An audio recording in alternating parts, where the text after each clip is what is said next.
Salvat.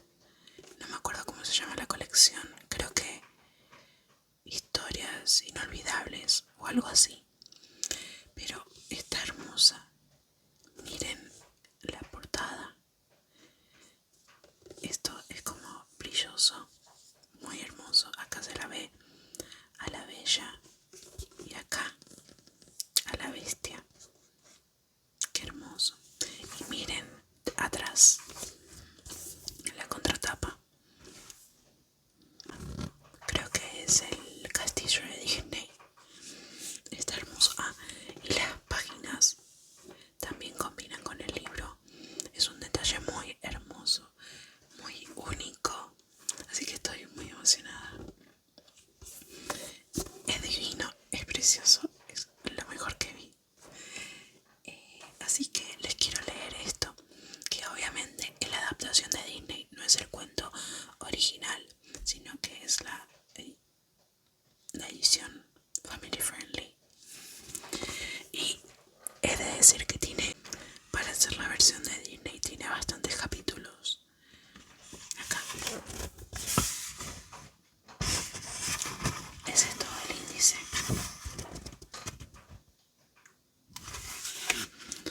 Son 33 capítulos. Pero bueno. A ver, les muestro un poco del libro por dentro y les hago un poco de tapping.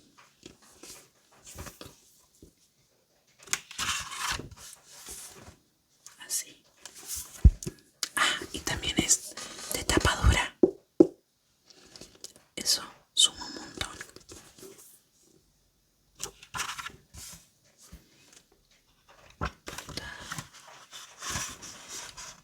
Acá está de nuevo la portada. Acá dice Salvat, que es la editorial. El índice. El primer capítulo.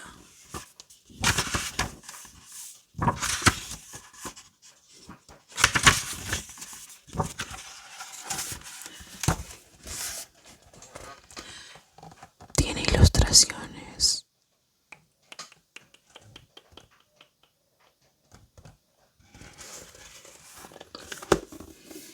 Bueno, es una muy buena inversión. Está hermoso. No sé qué más decir. Le voy a hacer un poquito de tapping, ya que está buenísimo el libro.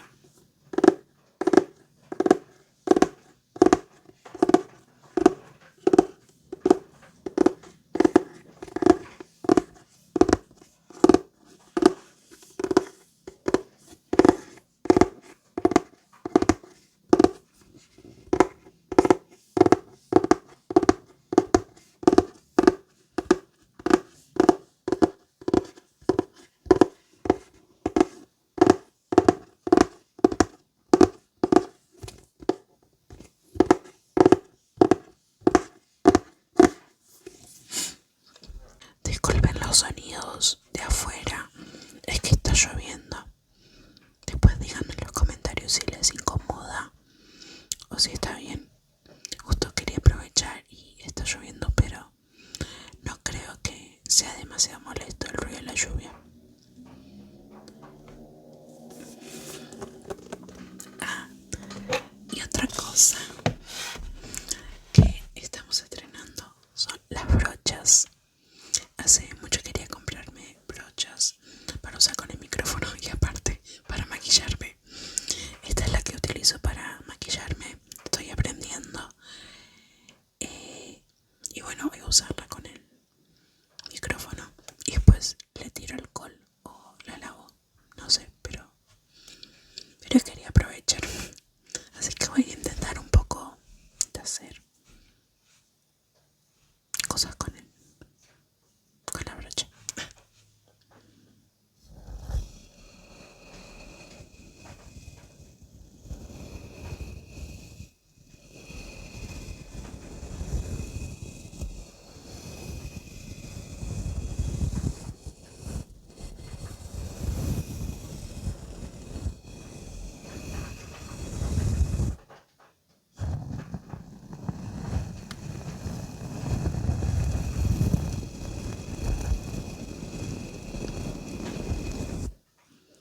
parece si empezamos con la lectura?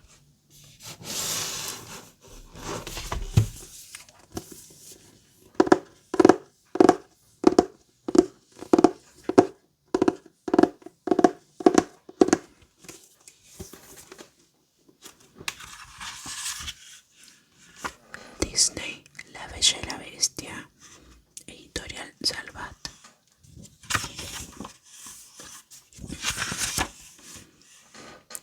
Capítulo 1. La maldición. La aldea estaba bastante aislada, rodeada de altas montañas y un gran bosque que, sobre todo en invierno, era difícil de cruzar y también peligroso. Las casas tenían por lo general una o dos plantas y techos empinados y a dos aguas de paja o de piedra. Las paredes inferiores eran bastante gruesas y solían ser de tapia, una mezcla de tierra, piedras y cal, con las esquinas arcos y dinteles de piedra o de madera, aunque las casas más ricas tenían la planta baja enteramente de piedra. En los pisos superiores abundaban los suelos de madera y las paredes y tabiques de bajareque, es decir, de cañas entretejidas recubiertas de barro y yeso, reforzadas con listones entrecruzados. Era un material sencillo, ligero, fácil de reparar y muy aislante.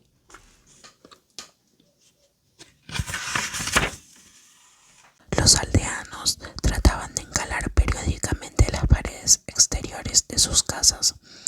Ponían macetas y maceteros con flores cuando era el tiempo y pintaban de colores brillantes los dinteles de puertas y ventanas, así como los listones que quedaban a la vista. El resultado era, por regla general, muy agradable. Por lo demás, la aldea tenía molino, lavadero, una fuente grande en medio de la plaza, el horno del panadero, la pequeña biblioteca, dos abrevaderos para los animales y algunas tiendas. Y la taberna, claro, con su enorme fuego siempre encendido, y la iglesia con sus dos campanas. A su alrededor, a lo largo y ancho de un amplio valle con una ligera pendiente, se extendían campos de cereales y extensos prados para el ganado, regados por dos modestos ríos. Pero lo más llamativo de aquel paraje no era la aldea y sus humildes construcciones, sino las montañas, altas y poderosas, con nieve perpetua en sus cumbres. Desde buena parte del valle se llegaban a distinguir los pastos altos, una serie de grandes prados a media altura, a donde se conducía el ganado en verano. Un único camino llegaba a la aldea tras salir del bosque. Imposible ignorar tampoco aquel bosque grande, viejo, oscuro y enmarañado, del que muchas veces sobresalían flecos de niebla húmeda y helada. Los ancianos decían en voz baja que el bosque estaba maldito y que en él vivían criaturas malvadas y crueles. Lobos, desde luego, pero también seres peores que ellos. Los lobos son feroces, cierto, pero solo atacan para comer. Las otras criaturas, bueno, aquí la voz de los ancianos se convertía en un susurro. Esas no tienen la excusa del hambre para matar. Por eso, advertían, todos harían bien en evitar el bosque, sobre todo en invierno o por la noche. Sin embargo, podía ser que aquel bosque no siempre hubiera sido tan tenebroso, o tal vez sí. En eso las historias de la aldea no se ponen del todo de acuerdo. A ese apartado lugar de Francia llegaban pocos viajeros con noticias de fuera. Por eso, y además de los pocos libros que circulaban por allí, pocas personas sabían leer y escribir. Eran sobre todo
mujeres y cosas hermosas.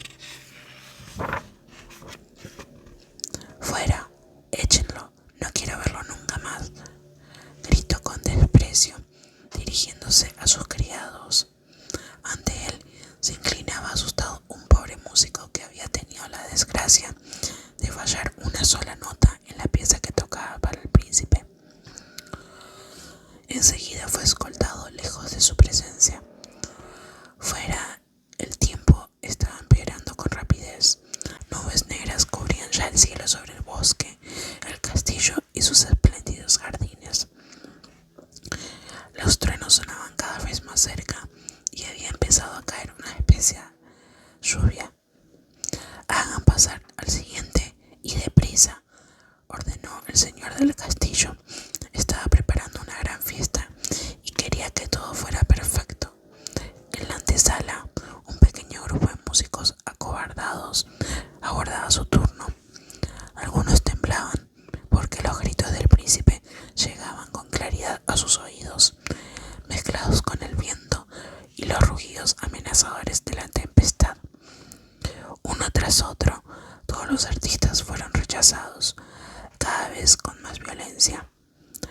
A todos los encontró el príncipe sin talento o gracias suficientes para actuar en su fiesta, hasta que solo quedó una pareja.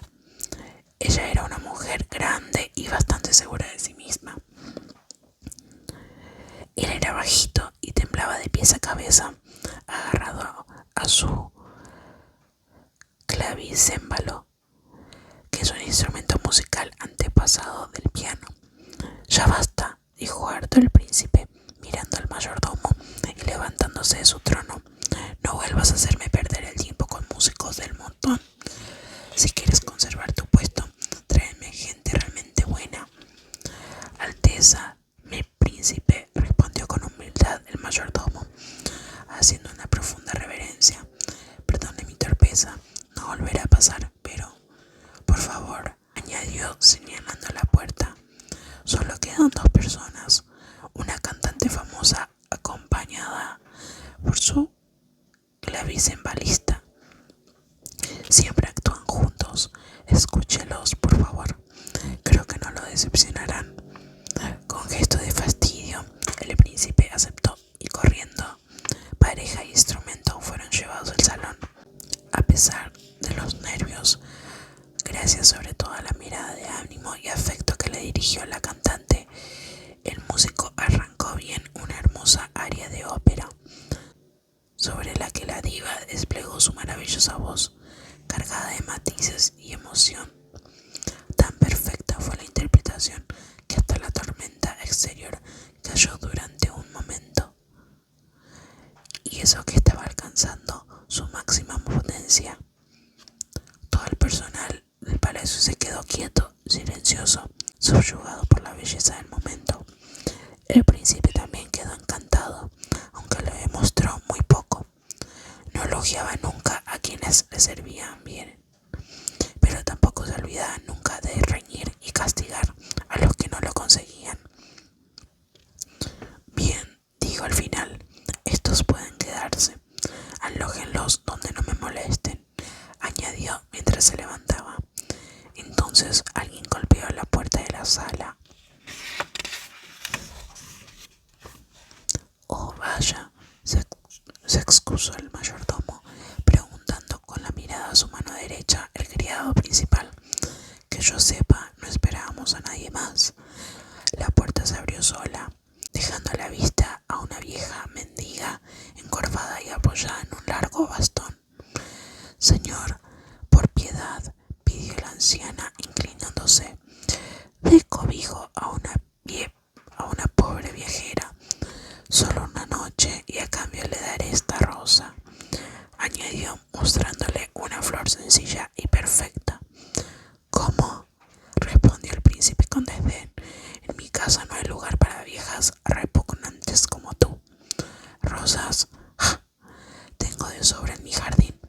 Y dirigiéndose a sus criados ordenó, échenla. Pero señor, el mayordomo y el criado principal, apiadados de la anciana, trataron en voz baja de interceder por ella, es el miedo que le tenían a su amo. Fuera hay tormenta y es una mujer muy mayor. Se pondrá enferma. ¿No cree Su Alteza que podríamos buscarle un lugar seco y caliente en...? Silencio, los interrumpió el señor del castillo. Ya he hablado. Ahora obedezcan si no quieren que los eche también a ustedes. Los criados se apartaron de su señor horrorizados y al volverse, la anciana habló de nuevo. «¿Le parezco fea y repugnante, Alteza?», dijo, sonriendo con su boca desdentada. «Bueno, pero usted debería saber que las apariencias a veces engañan y que solo los tontos y los malvados se dejan engañar por ellas. ¿Es que nadie le ha enseñado que la mejor y más auténtica belleza está en el interior?». En su voz había desaparecido la humildad, sustituida por una severa autoridad. «Se lo vuelvo a pedir, príncipe. A cambio de esta rosa perfecta, tan sencilla en apariencia, ¿no ayudaría a una pobre anciana en una noche de tormenta?». «No», respondió el príncipe, aún con determinación, pero ya con menos soberbia. «No tengo la culpa de tu estado ni de la tormenta. Vete y no me molestes más». El príncipe se dispuso a abandonar la sala, pero se paró en seco. La anciana se había convertido de pronto en una mujer hermosa y terrible. En realidad, era una poderosa hechicera y estaba muy enfadada. «Te he sometido a una prueba, príncipe, y no la has superado», sentenció la hechicera con voz estridente. «He visto con mis propios ojos hasta qué punto eres cruel y egoísta, hasta qué punto tu corazón está vacío de amor». «Pero, señora», trató de defenderse el príncipe, «yo no sabía que...». «Exacto, no sabías, porque no querías saber», le cortó en seco la hechicera. «Te quedaste en la superficie, no miraste más allá ni escuchaste la voz de la piedad, la bondad y el amor. Y ahora», concluyó amenazadora, «serás castigado por ello». La hechicera levantó su bastón, ignoró las quejas del príncipe y pronunció unas terribles palabras. «Yo te condeno, príncipe, a ser desde este instante una bestia horrible que dará miedo a todo el mundo».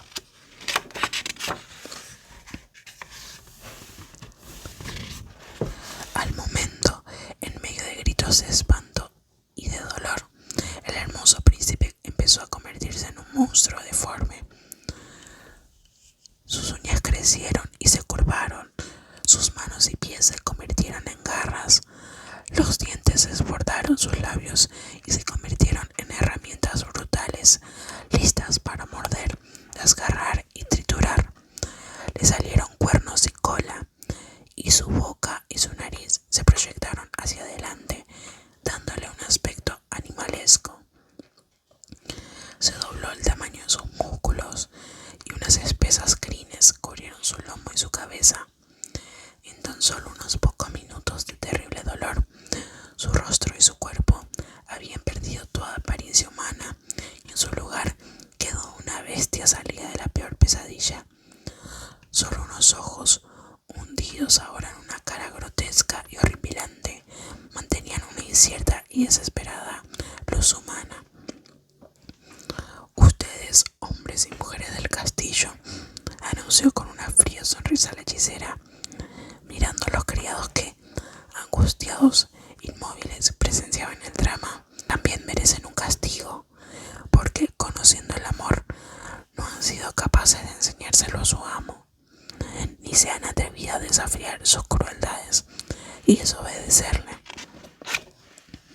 Tras un nuevo gesto de su bastón, las personas que en ese momento estaban en el castillo se convirtieron en objetos y muebles que, de alguna manera, recordaban sus oficios y personalidades, mientras una especie de invierno perpetuo se instalaba en el entorno del castillo y en el bosque que lo rodeaba. «Fíjate bien en esta flor, bestia», ordenó la hechicera, volviendo su atención al príncipe. «Fíjate bien, porque puede ser tu salvación». Los ojos de la bestia la miraron ansiosos hechicera dijo: mientras esta flor no pierda todos sus pétalos, cuando cumplas 21 años, tendrás una posibilidad de salvarte y volver a ser el que eras, con una condición, anunció altiva. Debes conseguir amar a alguien y que ese alguien te quiera a ti también. Y eso a pesar de tu aspecto repulsivo. Pero si la flor se marchita del todo y pierde todos sus pétalos, lo amenazó, entonces serás una bestia inmunda para siempre. El príncipe lloraba acurrucado en el suelo y los criados, ya convertidos en prácticos candelabros, relojes, armarios, carrozas, plumeros o teteras, lamentaban amargamente su suerte. Ayúdenlo a cambiar y a merecer el amor, y así se ayudarán a ustedes mismos, porque su castigo terminará con el suyo, explicó la hechicera a los criados, y dirigiéndose de nuevo al príncipe, le entregó un espejo de mano, diciéndole: si miras en él, te verás como eras antes de convertirte por fuera en lo que ya eras por dentro, y también podrás ver el mundo más allá de tu castillo. Ningún otro espejo te hará ese favor. Si es que realmente es un favor y no un castigo añadido. Con estas palabras, la hechicera se fue, dejando a su paso la desolación más absoluta. El príncipe, enloquecido, buscó refugio en sus habitaciones, rompió con sus propias zarpas los espejos que encontró a su paso y ordenó a los criados que se llevaran todos los demás. Había muchos espejos en el castillo, porque al engreído príncipe le gustaba mirarse en ellos. Pero ahora todos, menos el espejo de la hechicera, multiplicaban su apariencia monstruosa y le llenaban de repugnancia y desesperación.